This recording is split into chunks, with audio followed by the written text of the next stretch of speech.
So what we're going to talk about today is these wonderful birds. They're called 𝗬𝗍 weavers. Many of you will have seen them. As Misha said, in the monsoon, they breed. And so you'll see these nests hanging like fruit from trees, particularly thorny trees. And you can see the lovely green all around from the monsoon. Um, and when I studied them many years ago, this was the kind of view I would get. Here's a colony of weaverbirds. They nest in groups, so multiple nests on a single tree, in this case, a date palm. And I'm sitting inside the little tent-like thing that you see here. It's called a hide. And the reason to construct and sit in this hide is so that birds aren't disturbed by my presence. And you can watch the birds without altering their behavior in any way once they get used to the presence of this inanimate object that you can see is fairly far away from them. But it's not just me, or it's not just a photographer or a researcher who's sitting at a distance and watching this colony.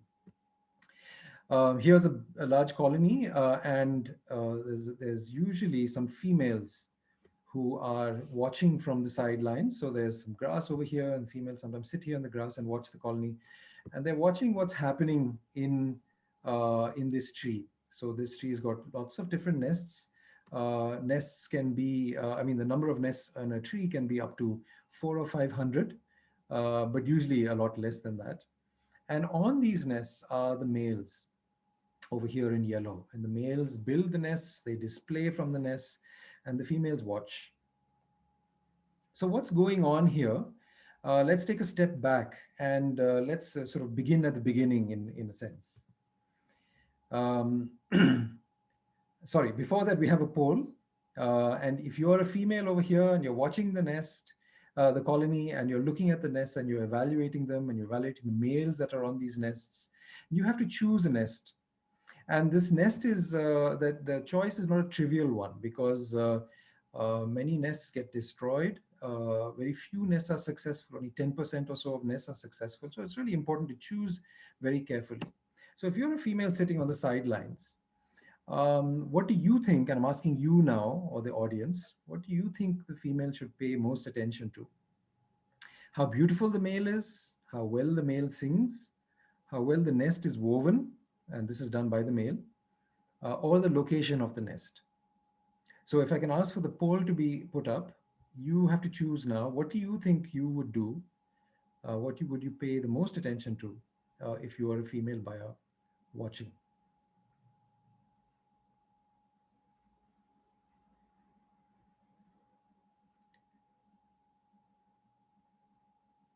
Great. We're going to talk about all of this in more detail, but this is just to get an idea about what you think right at the start.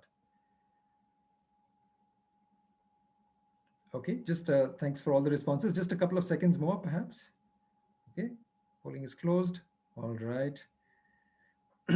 Okay, so I hope you can all see the results. Most of you thought that females, if you are a female, you'd pay attention to how well the nest is woven. And the second most popular choice is the location of the nest. So the real estate. Excellent. Okay, we are going to come back to this. Yeah. So if that can be closed, that window. And then we will, can you close it at your end? Oh, everybody's got to close it. Okay. So before we address, try and figure out what females pay attention to, let us go back a little in time. So the question is how to be a male. Let's start with that. Then we'll come to how to be a female weaverbird, and we'll explore the life of 𝗬𝗍 weavers in this way. So let us hope this video works. No. Okay, just give me a second. There is a known problem over here. All right, so here are weavers, male weavers, flying out from where their nests are. The nests are under this tree over here. And they're flying to collect grass. And weaverbirds weave their nests with grass or with palm strips. And you can see that the male tears off a strip and then flies upward, carrying the strip of grass back with him to the nest where he weaves the nest. And males have to do this many, many times, many hundreds of times. A nest can contain about 1,000 grass strips. So what males want to do is they want to try and minimize the amount of work, the amount of time, the number of times that they fly to collect grass. And so I'm going to demonstrate you. I'm going to stop sharing my screen. I want to demonstrate you a trick that males have. And I hope you can see this. I'm holding a blade of grass. And so what males do is they, with their beaks, they've got very sharp beaks, they grab a small piece from the bottom of this. And you know, grass has got what's called parallel venation. The veins are in parallel. So if you just pull, then a strip of grass starts peeling off. This doesn't happen with other kinds of leaves. And then, but then the male doesn't pull it off completely. If you can see this, male makes another little bite and then pulls another strip and another little bite. And I'm going to try and imitate this with my fingers, and another bite, and now pulls it off. And you can see that in a single trip, the male can actually carry multiple strands of grass because he hasn't pulled off the strip all the way to the very tip until the last strip. So I hope this makes sense. So in this way, a male can carry 4 or 5 strips at a time. And so doesn't have to make 4 or 5 trips for each of those strips. Great. I hope that was visible to all of you. All right. Now, with the grass, the males use a variety of weaving and stitching techniques. And here's a compilation of different sorts of techniques. Each of those has a different name. And you can see that there are a whole bunch of different styles that males can use depending on what they wanted, what they need to do at that current time. As you can imagine, a male doesn't just hatch knowing how to do all this weaving. Males actually have to learn and they have to practice a lot. And here's a young male who's sitting on an old nest, a nest built by an older male. And you can see the green strips of grass. The young male is sort of practicing on top of an old nest that another male has abandoned. And young males keep practicing and keep practicing. In fact, where most birds, they breed at their first year, male 𝗘𝗿𝗆s can't breed until their second year because it takes them that time to learn how to weave a proper nest. And in the meantime, they practice a lot. And you can see how messy these green strips of grass are because this young male is still learning and practicing. And in other species of weaverbirds, people have done some experiments. And if you don't allow males to practice, you don't give them access to nice and flexible strands of grass or other kinds of material, then they simply do not learn and they cannot build a proper nest. So the learning and practicing are very important for young males. And this is sort of the end product. You can see this is a section of a weaverbird nest, and you can see how tightly woven the nest is. There's also a close-up of the weave. This is an old nest where all the grass is dried. Weaverbirds never try to weave with dry grass. They always weave with fresh green grass. So here is a brief video of a male. And I don't know if he's grabbed the end of a piece of grass, he's tucked it inside this nest and then is pulling it out, and he's using a stitching motion. If you see this stitching, so the needle goes in, the needle is the beak, the needle goes in and out, taking the strip of grass with the beak or the needle. And what the males do is they build their nest, they weave their nest until this stage. This is called sometimes a helmet stage. It resembles a helmet, like a motorcycle or a bicycle helmet. Your head would be inside there. This would be the roof of the helmet. This is the chin strap. In fact, we call it the chin strap in short when describing nests. And this is where your neck would come out. Okay, so this is the helmet nest of a male. This is the first stage, or the stage where the male pauses. And you can also see some mud here. And males often plaster a bit of mud, sometimes a lot of mud, on the inside of their nests. And so far, I have to say, nobody knows why. So if you're interested in studying weaverbirds, this is a curious question for you to address. Why do males put mud in their nests? Now, what the males do at this stage is that they wait for a female to come along. They don't build further until a female comes and accepts them. And only when the female accepts the male and his nest at this helmet stage, then the males complete one part of this. They close off one part of that helmet. And this becomes what's called the brood chamber. This is where the eggs will be laid. And this part remains open, but it gets extended down into an entrance tube. You can see an entrance tube here. And many of the other photos, there's a bit of an entrance tube there. Many of the other photos that you will see will have a long entrance tube. And after this, the males just, the female lays her eggs inside, and the female incubates the eggs and takes care of the chick, and the male doesn't do very much more. So if you're a female, you're sitting there, you're looking at the nest. Males not only build the nest, but they also sing. I'll let you listen to the song a little bit.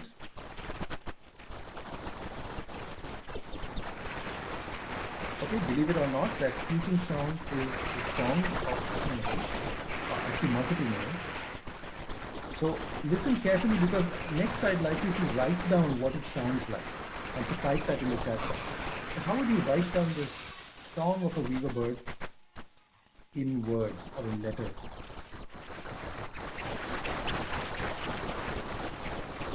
Okay, so here's your task. How would you describe the song in writing?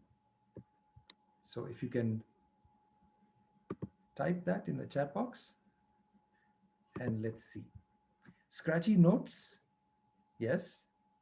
So by the way, this is not as easy as, for example, a koel. No? A koel goes, and we can just type 𝗘𝗿𝗆𝗆. That's easy to describe the koel song. But despite this being very scratchy, it's still a song that males use to try and keep other males away and attract female. Flowing water is what somebody writes. Pattering rain, broken notes. Chi chi chi chi, that's a good one. Excellent. Chi chi, several people have written. Loud and chaotic. Yes, cheese. Cheese is very good. Yeah, small machinery, sharp and screechy. Chick, chick, chick, chick.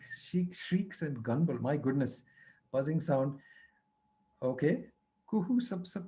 Okay, Chandri. Okay, Chandrima has written this. Excellent. PP, chaotic. Chichi, lichi. Hey, that's a very nice one. I like the reference to the fruit as well. Okay, so mostly chi, chi, chi kind of sounds. To our ears, it sounds like really scratchy, and it sounds, to me at least, like quite a noise. But presumably to female weaver birds, it sounds as beautiful and melodious as anything you can imagine. Okay. So thanks for trying to describe the song in writing, and we'll try and summarize that later on. Okay, now how to be a female weaver bird. Remember that you are you're sitting on the sidelines, you're watching the colony, and you're watching the males on their nests doing their thing. And one thing that you do is that you not just watch from a distance, but you come closer by. So at this helmet stage, remember the helmet stage is where it looks like a bicycle helmet with a chin strap here and a neck opening and a face opening. The females tend to perch on the chin strap or perch at other locations of the nest. And the owner of that nest, the male, he hangs from the nest and sings and watches while the female is taking a closer look. So here's a female in the colony, and she's flying in. She's perched on the chin strap.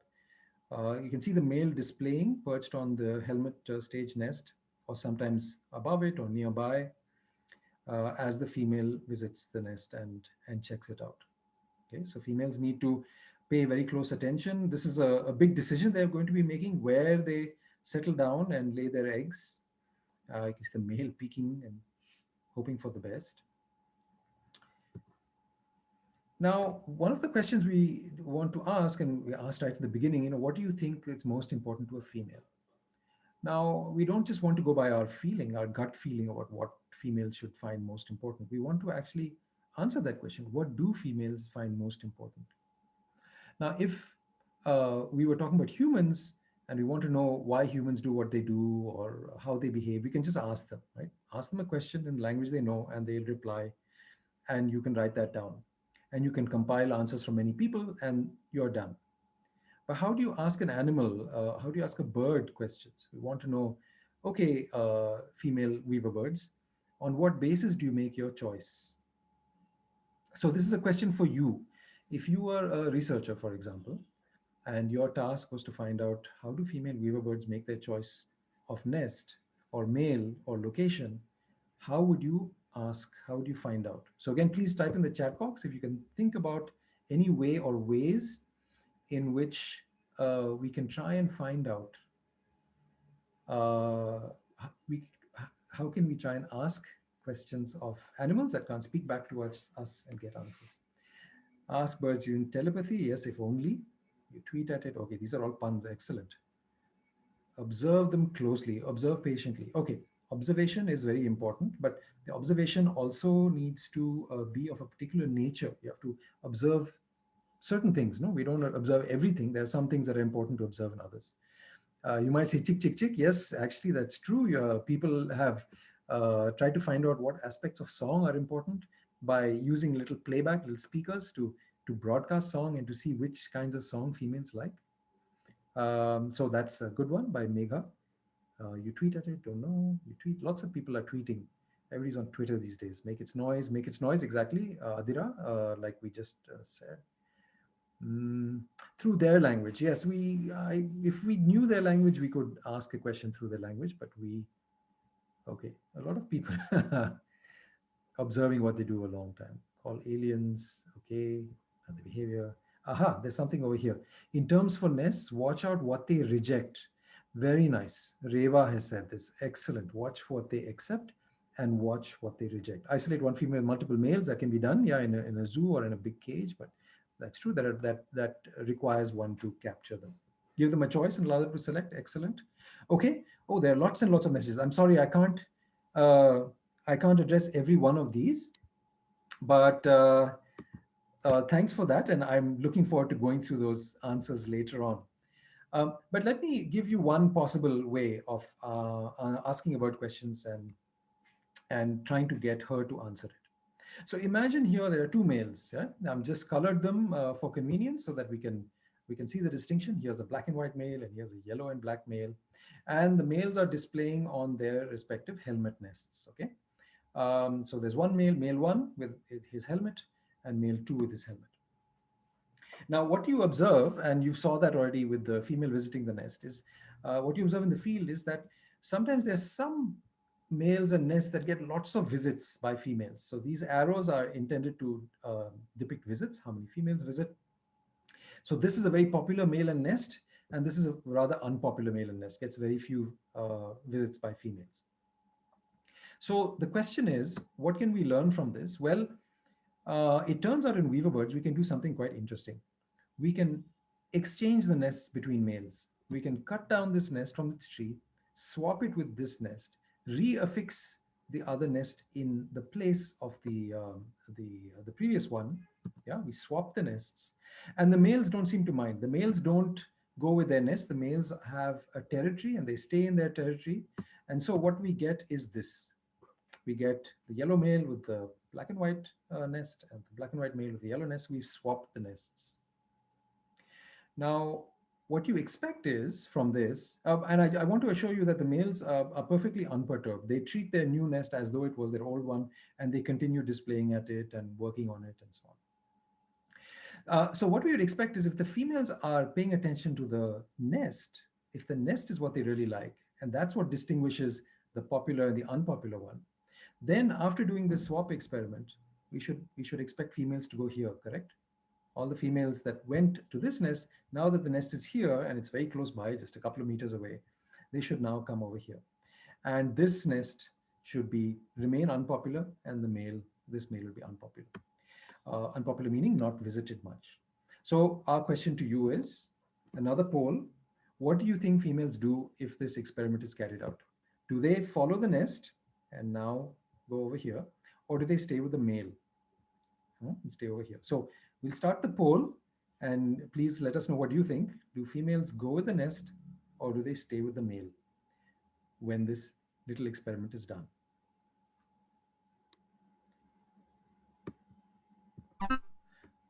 Ah, 50-50. Oh, wow. It's really fun to see these polls in live action. Excellent, excellent. Okay, go with the nest has a slight edge. Okay, I think we're maybe just a couple of seconds more.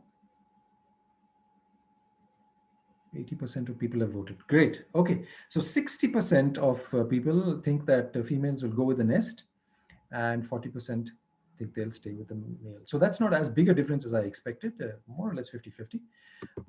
And let's see when the experiment actually is done, what happens. Well, actually the females stay with the male. So they don't follow the nest, but rather they stay with the male. And this nest is popular, the one that was not popular, and the male remains popular. Now, you might be tempted to conclude then that it's the male that's most important. The females are paying attention to the color or the song of the male. But one thing that we haven't taken into account is the location. And remember, early on, actually, a lot of people said that it's the location that matters. We haven't changed the location in the tree. This male and nest are still in the same location that they were earlier. They're in that same branch or the same twig at that same height in the tree. And it turns out from some other work that females appear to pay attention. We don't know about the male, but they do pay attention to the location. They tend to prefer locations that are higher up. And there might be a good reason for that, and we'll talk about this. Okay, so they don't really like nests that are lower down in the tree. They seem to prefer nests that are higher up in the tree. But anyway, I hope through this you've got some insight into one potential way in which to ask birds a question, even though they can't respond verbally. And of course, like many other people said, there you can make observations, you can measure the size and other aspects of the nest and the color and aspects of the male, and then see which ones are chosen and which are not chosen, and so on. All right, the female has made a choice. The male has closed this brood chamber, and now she's laid eggs and is incubating, and he's elongated the entrance tube now.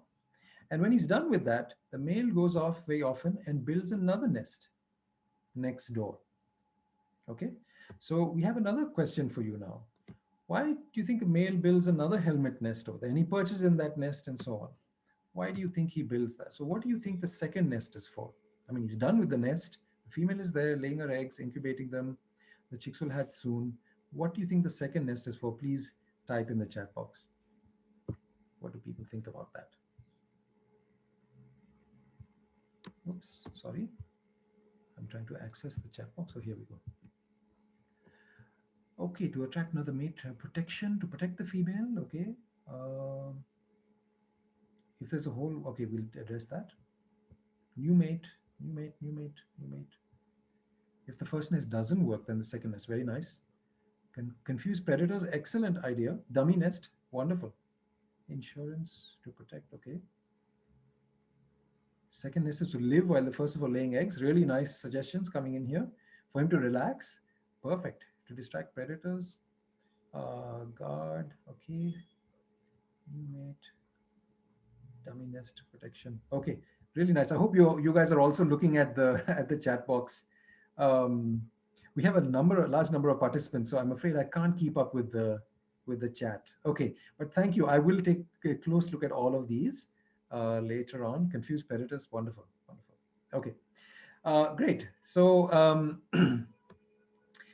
this is a really interesting question, and the early British naturalists thought that the male builds a second nest for himself.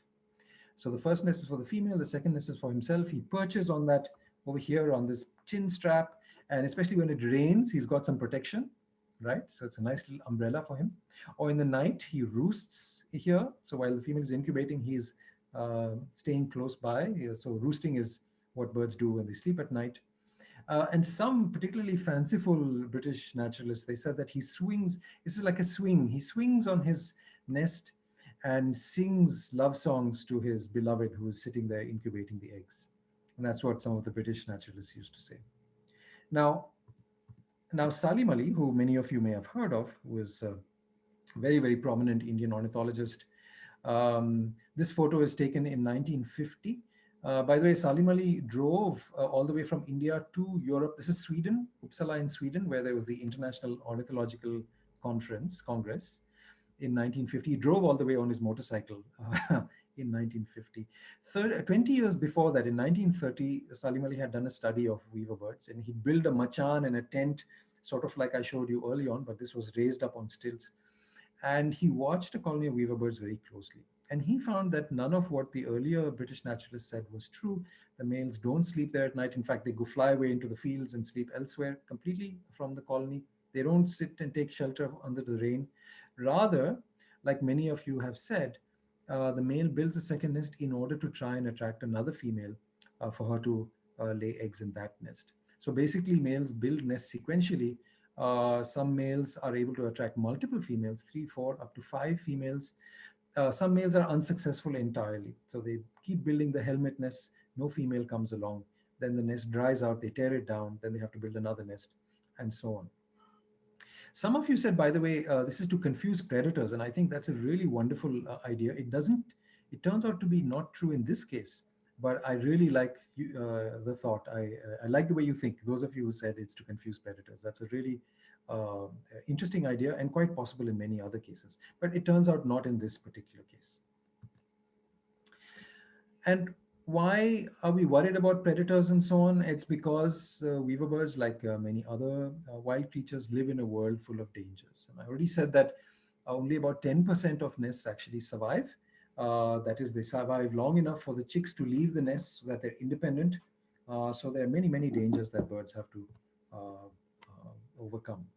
One of them is shown here. This is again a photo from some 20, 25 years ago. And sorry about the quality, it's a bit pixelated and unclear, but I hope all of you can see the rat snake. So rat snake's head is over here. This is a huge rat snake. And its body goes all the way back, up to about there. That's where the tail is. And rat snakes regularly come to colonies. And by the way, these colonies of weaverbirds are very prominent. They're very conspicuous, right? Because they're on a tree. The nests look brown against the green of the tree. The males are making a big noise. Not that snakes can hear them, but other predators could. And so the colony is very prominent. And snakes like rat snakes and cobras, frequently climb up these colony trees. This is a thorny acacia tree, but nevertheless, the snake can do that. And they try and explore and see if they can get hold of some eggs or chicks. And for the snake to be able to do that, it has to be able to hold on somewhere on the twig, on the branch, and then its head has to loop in through the entrance tube. So it has to do quite a bit of contortion. The snakes can't push through the side of the nest because they are unable to bite through. And if they push against the side of the nest just sways out of the way. So it's difficult. It's very difficult for a snake to get into a nest, but nevertheless, they try. This particular snake was trying to get into a colony which was built over a well, and you can see the water down here. And it tried to get in because of this loop that it has to do. It has to come further and further down. And eventually this snake slipped, it's lost its grip, it fell into the water. And here you can see a disappointed rat snake swimming back to the shore, having fallen in the water. So rat snakes, of course, can swim very well, so it's not a great disaster for them at all. So you might think that snakes are the biggest predators of weaverbirds, and in some places they are, but in other places you tend to see nests that are empty and they are left with a hole like this. This is not a hole made by a snake. Snakes cannot make holes like this. And when I was doing my study, what I would do is look into the nest and see what might have made that hole. And it turned out in many cases, it was this creature. Okay, this is called a long-tailed tree mouse. And here's a mouse looking at me through the entrance tube of a nest. And here's a mouse that fell down, and I put it in a little plastic bag to photograph it before I let it go. These are amazingly cute mice. And so what happens is that many nests, the eggs and chicks disappear, and instead there's a mouse in the nest. And if you come back a few days later, there's not just a mama mouse, but also 3 or 4 tiny little pup mice, tiny little mouselets with her. So basically the mouse also likes the weaverbird nest as a nest for herself, and she will sometimes take over an active nest, eat or throw out the eggs and young that are there, and have her own babies. So because of these, sorry, I should go back here. Because of these dangers from mice and from snakes, weaverbirds, like I said before, they like to build their nests high up in trees. But building nests high up in trees can lead to other problems. Here's one such problem, which is that because they nest in the monsoon, the winds can be very strong. So look at how the wind is blowing the nest back and forth. And somebody asked in the chat, why don't the eggs fall out? And in fact, the eggs can fall out through the entrance tube. And they're more prone to falling out in these very strong winds. And of course, as you know, the wind gets stronger as you go higher up away from the ground. So here's something that the weaverbirds have to struggle with. How do you balance the safety from predation that comes from building your nest high up versus the extra risk from your eggs being, falling out because of the high winds? This is also not a conundrum only for weaverbirds. It's also a problem for researchers, because if you want to get to the nest and see what's inside, you have to think of various methods. So here's a very crude way of stringing up a ladder in order to check nests. And if the nests are above flat ground like this, then you can have a nice A-frame ladder like this that is much safer and more comfortable to climb. However, there's another problem. How do you look inside the nest? So if you're a researcher, you need to know, are there eggs inside? Have the eggs hatched? How long did the incubation take? Are the chicks fine? Have they left the nest yet? How long does it take for them to leave the nest? But how do you look inside the nest? And this is a problem because the nest is sealed and it has a long entrance tube. And of course, you don't want to damage the nest. And so what was fun back in those days was to look for methods to be able to do this. And the method that I hit upon was to use something called an ear scope or an otoscope. An ear scope is something that is used, and doctors look inside your ear, and it's got a little bulb, and it shines a light through this narrow end. And so you can look inside the ear because the ear itself doesn't allow any light to get in. So let's see if this works. Here's a video from that time where, yeah, I'm sorry that these are very old videos and so they're very small. And so here's an ear scope, and you can push the thin end of the ear scope through the side of the nest, and look inside for eggs and chicks or mice for that matter, without damaging the nest at all. And when you're done, then the fabric of the nest simply comes back together, and it's as though nothing had ever happened. So sometimes when you're studying these birds, you have to think of all kinds of strange ways in which you have to overcome the problems that you're faced. Now, I want to end this story about weaverbirds with some less pleasant things about them. So weaverbird males particularly, but females also, males particularly can be very aggressive. Because they nest so close to each other on the trees, they're constantly fighting with each other. They steal from one another. They steal the fresh grass that one male has brought. A neighboring male will wait till he goes away to get some more grass. A neighboring male will come and quickly steal that fresh grass that he brought and take it to his own nest. And so males have to really minimize the time they spend away from their helmet nests because other males are going to steal from them. This is another reason why it's a good idea to tear those multiple strips of grass rather than a single strip in a visit. So you want to really go get the grass and come back as quickly as possible.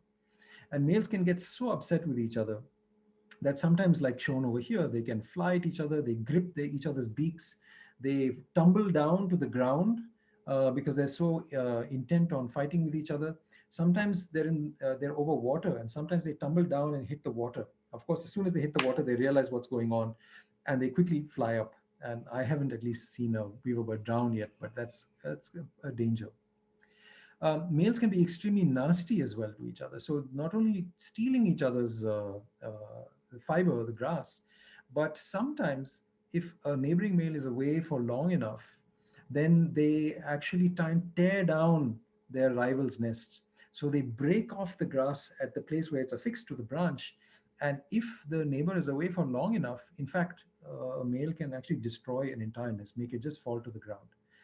So because they're competitors, they're competing with one another, they can be very nasty.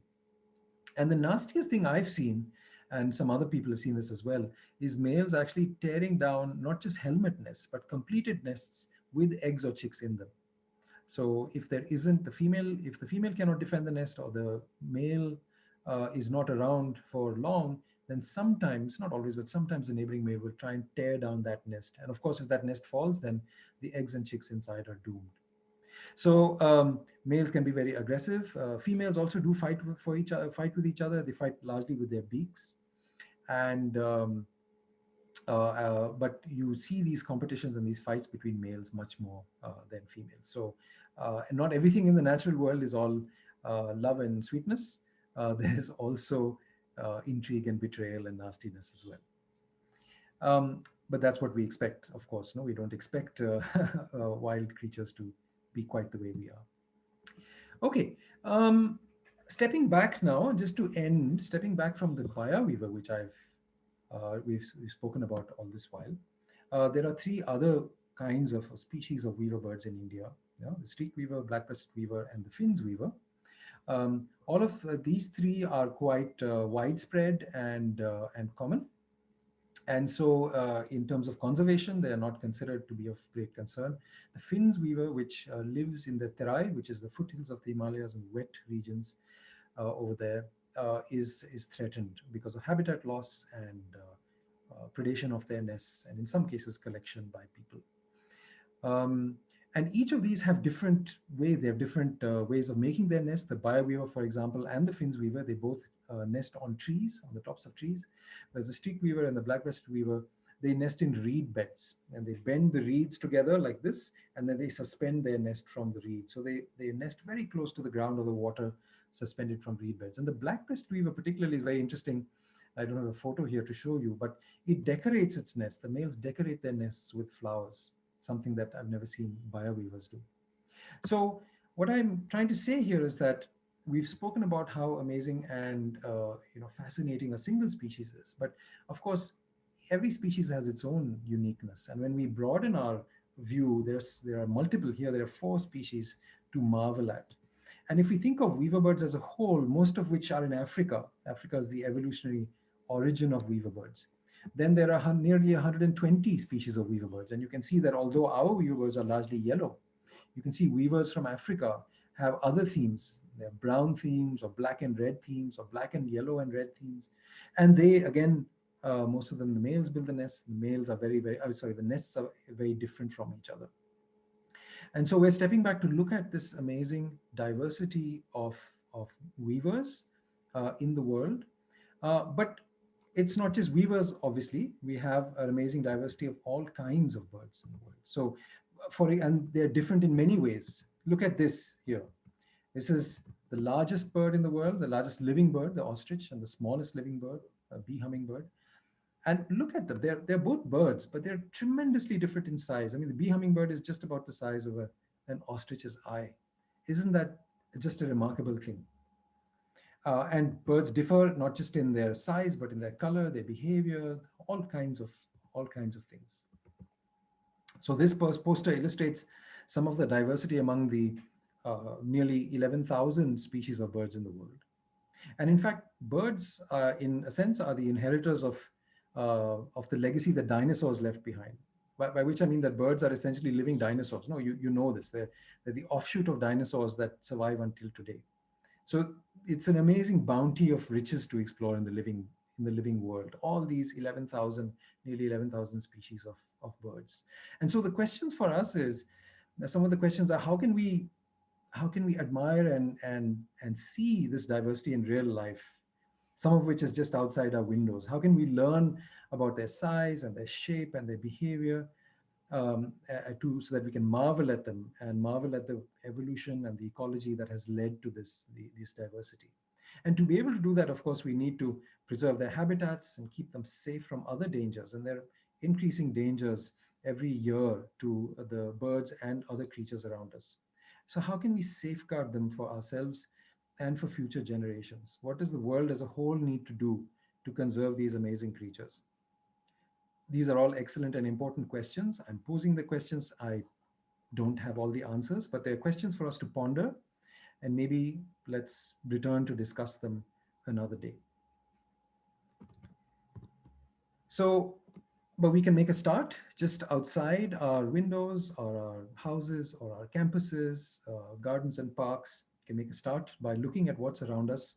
A fair fraction of those 11,000 birds are around us. India has nearly about 1,300 of them, 1,300. And around you, there's certainly at least 100, 150 within a radius of a few kilometers. So we can make a start by going outdoors and looking at them. And if you want to learn more about birds, if you're new to birds, do take a look at all the resources, the games, flashcards, booklets, and other resources, online resources as well, from Earlybird. And you can see them at the website there, early-bird.in, which will also be posted in the chat box if it isn't already. And if you want to keep informed about what's happening, you can subscribe to The Flock, which is a monthly newsletter about birds and nature in India. So this is a way for all of us to continue to keep in touch after this particular session is over. With that, I'll end. Thank you so much, and I hope there's some time for interaction after this. Thank you.